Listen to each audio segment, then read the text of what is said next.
1965, you had a number of Grammy nominations. You won a Grammy. You had a #1 record. You had million sellers, maybe a couple at the time. You had lots of money.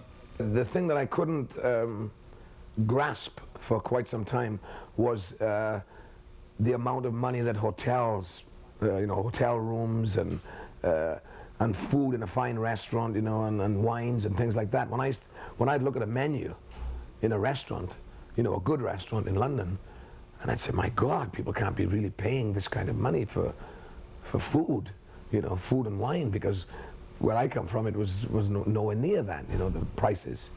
And probably a month's salary for a bottle of wine. Exactly. I remember my manager ordering caviar, and it was, I can't remember exactly how much it was, but when I first saw it, I said, you can't eat that.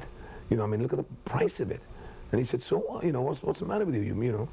We're making a lot of money, it doesn't matter. I said, but it was rubbing me the wrong way for quite a time before I could get accustomed to being instantly rich. Yeah. I never realized that things cost so much money before, coming from a small town. And although I was making a lot of money, it still... Were you scared to spend it? Well, not so much scared to spend it. I thought, well, what am I getting for this? What is it? What is so important about these things that it costs so much money? But then you learn more, as time goes on.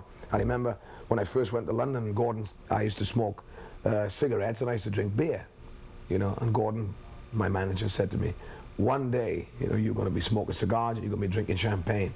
And I said, no way, because I enjoy smoking cigarettes and I enjoy drinking beer. But then as time went on, it changes. You become accustomed to things. You start to live like, like you should, I suppose, or like you become accustomed to. All right, during this time of transition, did you ever get to a point where your career was running you instead of you running your career? No, I was singing the songs that I wanted to sing. It was working out well as far as I was lucky enough to get good songs to record. So I didn't really have to record anything that I didn't like. Some people, I'm sure that they mold it into something just because it's commercial.